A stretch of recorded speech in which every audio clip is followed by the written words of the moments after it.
del mundo. Hablamos con la abogada Leoní Roca Boto Bernales. Ella es presidenta de la Asociación para el Fomento de la Infraestructura Nacional, AFIN.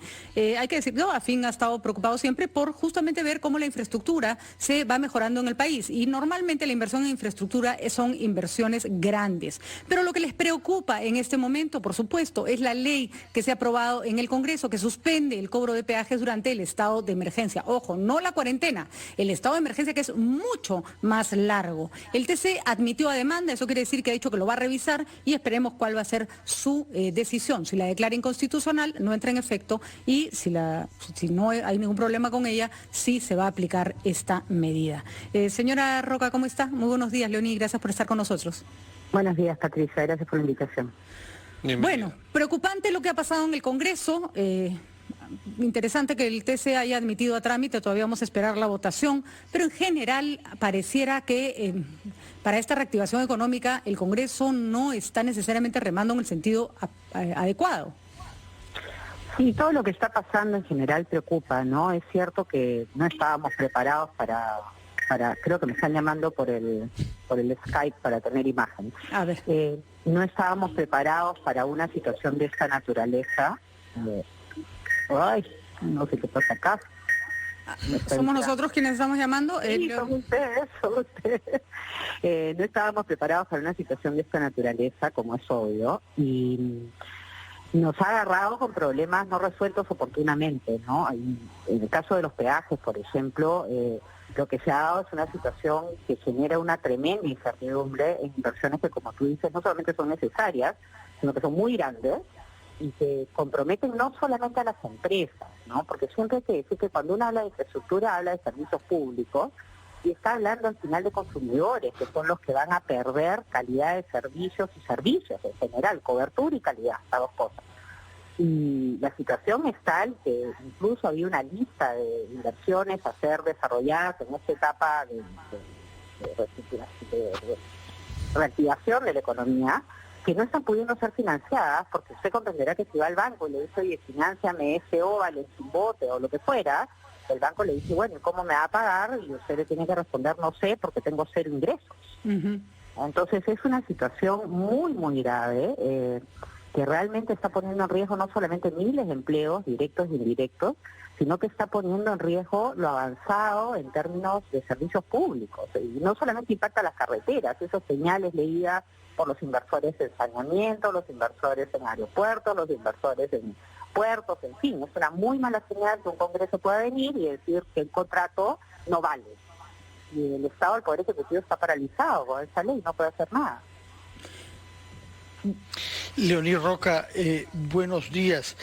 Ustedes, como comprometidos con la infraestructura nacional, tienen que ver también con otros sectores, como por ejemplo el de aeropuertos y el de telefonía.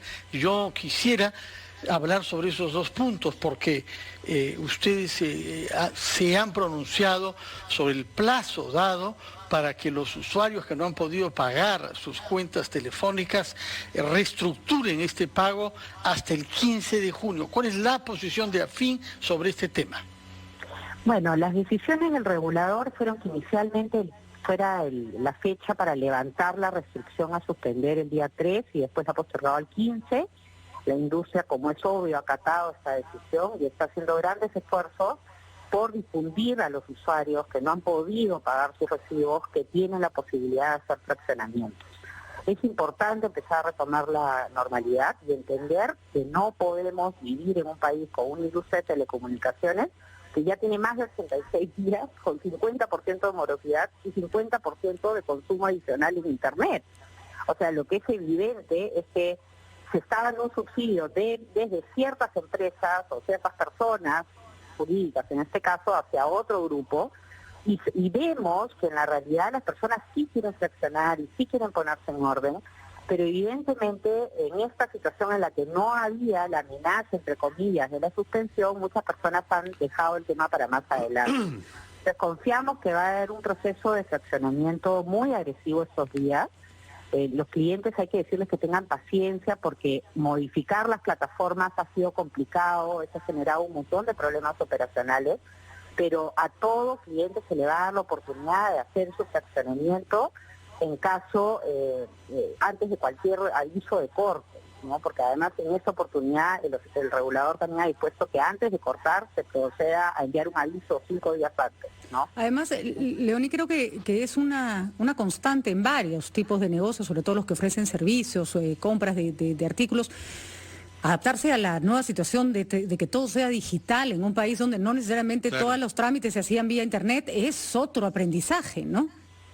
Sí, y también hay que entender que, a ver, una cosa es diseñar tu call center, tus plataformas, en fin, para 20.000 atenciones diarias, 30.000, y otra cosa es que un día te lleve $500,000, ¿no? Por supuesto. Entonces, evidentemente, hay que tener un poco de paciencia. Yo creo que una de las cosas que estamos aprendiendo en estas circunstancias es a ser tolerantes en general. Antes el delivery se demoraba media hora y ya estábamos quejándonos, ahora lo programamos para dentro de 2 días, ¿no?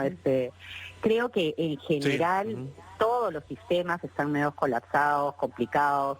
Llamar a la gente que haga uso fundamentalmente de las plataformas digitales y los que puedan pagar, que paguen, que regularicen. Ha sido un periodo muy largo, de 86 días, como digo, y las redes necesitan mantenimiento, se necesita poder darle sostenibilidad al servicio. Entonces, el Telcom, la agenda ahorita es terminar con este periodo de fraccionamiento, volver a empezar la normalidad, digamos, entre comillas, que tenemos para varios meses de una situación rara, pero también tenemos algunos pedidos como, por ejemplo, si uno está moroso, igual la compañía emite el recibo y por lo tanto tiene que pagar el IGB. Entonces hay temas que no se están viendo y que deberían ser enfrentados como estos. O sea, ¿qué hacer con ese IGB? El otro día en una conversación alguien me decía, ya, pero la SUNAT te fracciona. Sí, pero la SUNAT te cobra 4.5% al año. En cambio, los intereses de SUNAT son horrendos. Claro, y tú fraccionas sin intereses. Entonces, ese tipo de detalles, dicen que el diablo está en los detalles, tienen que ser vistos, ¿no? Sí, ahora otro de los sectores, o de repente el más golpeado, es el sector turismo. La situación de las líneas aéreas es complicadísima a nivel mundial, los aeropuertos entonces también. ¿Cómo estamos nosotros? ¿Cuál es el plan para la reactivación, si es que se puede y si existe, para esta actividad, la actividad aeroportuaria, que le da trabajo, o sea, con el turismo y la aviación, a muchísima gente en el Perú? Sí, efectivamente. Ese es quizás el sector que más preocupa porque está básicamente paralizado. Y no hay siquiera una mesa de trabajo con el Ministerio de Economía y con Citran, ¿no? Y con las líneas aéreas, en fin, que permita ir evaluando las distintas etapas en las cuales se abrirá. Vamos a abrir algunos destinos nacionales primero, todos. Se habla de que entra en la tercera etapa, pero ya sabemos que las etapas son un poquito dúctiles, ¿no? En términos de cuándo empiezan. Y la cantidad de inversión que hay en industria aerocomercial, no solamente en los aeropuertos, sino en industria aerocomercial propiamente dicha, en las aerolíneas, es tal que no podemos dejar de enviar mensajes claros. Lo que vemos ahora es que tanto los operadores aeroportuarios como las líneas aéreas básicamente se enteran por declaraciones en la prensa. Y esa es una situación que tenemos que cambiar y que lo único que hay que hacer es sentarse en la mesa, armar una mesa de trabajo para ver cómo reactivar el sector aerocomercial, ¿no? Sobre eso vamos a hablar después de la pausa, Leonie, para que nos explique si hay vamos a entrar a una etapa muy fuerte de la caída del PBI, lo hemos dicho, las más altas del mundo, y tenemos que saber si se está pensando en qué hacer, cuál es la nueva estrategia que presenta el gobierno, dado que la que han aplicado en estos momentos de la pandemia no ha funcionado. Vamos a una pausa y regresamos. A las 8:19 estamos entrevistando a la abogada Leonie Roca, presidenta de la Asociación para el Fomento de la Infraestructura Nacional, y mi colega Ricardo Gómez había abierto el tema de los aeropuertos. Efectivamente es un sector particularmente afectado por la crisis. Hemos visto que hay una empresa privada de bajo costo que está pidiendo un crédito excepcional al gobierno el día de hoy, pero hemos visto también que la Asociación de los Operadores Aeroportuarios se quejan ante la eventual amenaza de una estatización del antepuerto en el Callao. Y al mismo tiempo ha trascendido que la empresa concesionaria del Jorge Chávez estaría pidiendo 3 años más para completar su trabajo, lo que nos llevaría, creo, ya a cerca de 20 años para reconstruir ese aeropuerto. ¿Qué nos puede decir sobre estos puntos, señora Leoní Roca? A ver, yo diría que contextualizando en dónde estamos hoy día, lo que vamos a necesitar son 2 equipos de trabajo en el Ejecutivo distintos. Uno primero, que lo que haga es mirar el stock de inversiones existente y ver cómo reconducirlo. Por ejemplo, en el tema de aeropuertos tenemos cosas como que se les sigue, o en vial, por ejemplo, a pesar de que no cobran peajes, se les sigue exigiendo que hagan pesaje, o sea, que pesen los camiones, ¿ya? Se ha pedido levantar ciertas obligaciones para poderle dar algo de liquidez a las empresas que están teniendo problemas hasta para pagar la planilla de sus trabajadores. Entonces, un primer equipo tiene que mirar cómo preservar lo que ya tenemos, el stock de cosas que ya tenemos. Y ahí hay temas como el que usted menciona del Jorge Chávez. Lo que ha planteado el concesionario, y es un tema que nuevamente se requiere tener los espacios de conversación con las líneas aéreas y con los distintos agentes, no es que se posterguen las inversiones, sino que se condicionen a la recuperación del tráfico.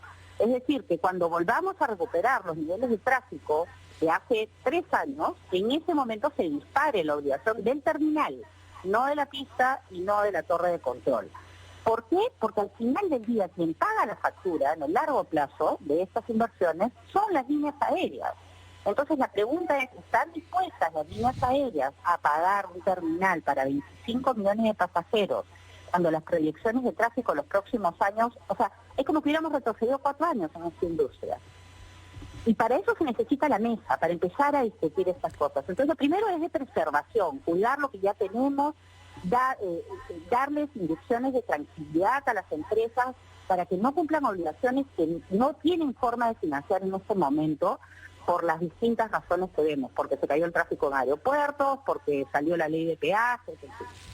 En el caso, el otro grupo de trabajo es un grupo de trabajo de futuro, ¿ya? De cómo hacer para reactivar rápidamente. Y ahí la agenda de pendientes es inmensa. Les pongo ejemplos. ¿Por qué no estamos aprovechando esta etapa para aprobar rápidamente los expedientes técnicos de los aeropuertos regionales? Y ahí, sí, ahí te quería hacer una pregunta, Leoní, y es, has repetido varias veces la mesa. El sector, claramente algo no ha salido bien en todo este esfuerzo económico. Se habló de que el Perú era pionero, no tanto en las medidas que tomaba económicas como en salud, y los resultados no son tan lejos de ser los esperados. Parece que no hubiéramos hecho nada. Nos agarró la pandemia fuertísima y nuestra economía se fue al cacho. Has hablado varias veces de una mesa. No están sentados en la mesa en este momento los empresarios con el gobierno, hay que decirlo, donde también tendrían que estar los pequeños y los medianos empresarios, por cierto, porque hay que decirlo. A veces hay una mirada poco amable a las empresas, pero si las empresas no trabajan, la gente se queda sin trabajo. Y no solamente eso, el Estado se queda sin impuestos. Así es. Y por lo tanto no tiene nada que redistribuir. Mira, el diálogo con el Estado, con el Poder Ejecutivo es permanente, pero no es un diálogo de trabajo, es decir, no hay espacios donde uno se siente y de manera permanente, metódica, una vez por semana, vaya haciendo evaluaciones, vaya tomando decisiones. Son básicamente espacios en donde hablan los ministros, hablan los privados y no hay acuerdo. Eso para mí no es una mesa de trabajo, yo creo que para nadie es una mesa de trabajo. Una mesa de trabajo es un espacio donde las distintas partes involucradas, desde el Estado y desde el sector privado y eventualmente desde los usuarios, como en este caso las líneas aéreas, se sientan y dicen, ok, en esta fecha tal cosa, para esa fecha necesitamos tal cosa. El aeropuerto de Chiclayo lo queremos tener listo en 2 años, entonces necesitamos aprobar ese expediente técnico para esta fecha. Pero además necesitamos. Eso no se está haciendo. Entonces, evidentemente no se está aprovechando esta situación en la que más bien otros temas están parados para avanzar estos asuntos. Entonces, es un diálogo que no es un diálogo, o sea, es una conversación, pero no son mesas de trabajo. Una mesa de trabajo es una cosa totalmente distinta. Porque da la impresión, Leonie, que se toman medidas sobre la marcha, por ejemplo, buenas o malas, pero sobre la marcha. O sea, lo que acaba de hacer el BCR, por ejemplo, para que se puedan prorratear las deudas de las personas que han pedido un crédito a los bancos, y el BCR asume que parte del interés para que no sea tan alto. Es una buena medida, pero es como que no se estuviera proyectando cuál debe ser ese trabajo Estado-empresa, Estado privados, para poder tener una estrategia de salida, porque así como necesitamos una estrategia de salida de salud, necesitamos una estrategia de salida económica. Sí, ahora hay que decir que en el caso del sistema financiero sí hay un diálogo que es más parecido a lo que estoy hablando de mesa de trabajo, ¿no? La ministra de Economía, el BCR, el sector financiero completo, se reúnen una vez por semana, porque si se nos cae el sistema financiero, olvidémonos de tener un país, se acabó todo, ¿no? Entonces, como es tan fundamental, eso es como que se te para el corazón, ¿no? Lo que bombea dinero en toda la economía es el sistema financiero. Ya, pero el problema es que si se te maloran los riñones y los pulmones, también estamos pésimos. Sí, sin duda, pero, a ver, el órgano vital sabemos que es el corazón. Sí, de todas maneras, no hay duda. Ya, pero sí es cierto que ese esfuerzo que es sistemático de reunirse todas las semanas a cierta hora, hacer una evaluación de la situación e ir tomando decisiones que en una situación de incertidumbre como la que estamos viviendo muchas veces no pueden ser planificadas, pero tener el tiempo corto de una semana para irlas tomando es fundamental. Y eso deberíamos tenerlo en infraestructura. La vez pasada en la entrevista que me hicieron yo mencioné que tenemos acá en Santa María una planta de tratamiento lista y no terminan de entregarlo por pura traba burocrática. Es de locos. Entonces, lo que tenemos es miles de millones de dólares de inversión ya realizada con deudas de bancos, de AFP, de bonistas, de organismos multilaterales, sin poder ser honrada en muchos casos, y montones de miles de millones de dólares más dispuestos a seguir invirtiendo, ahora atemorizados por esas señales que estamos dando de seguridad jurídica, porque además, Patricia, ten en cuenta que la resolución del Tribunal Constitucional no va a salir en un mes, ni en 2 meses, eso se demora. Y mientras tanto, ayer se cerró la carretera central porque se volcó un camión. ¿Quién crees que sale, saca el camión, manda la grúa, tiene que limpiar, tiene que hacer? El concesionario. Entonces, no podemos nuevamente poner en riesgo el stock de las cosas que ya tenemos y por otro lado, no empezar a mirar cómo salir y cómo reactivar. Son 2 agendas que requieren espacios no de siéntate y escucha cada uno al otro, sino mesas de trabajo Pregunta rapidita, Leonie, si nos dice que no, que con el MEF y con la macroeconomía la cosa está, la conversación funciona, ¿quién?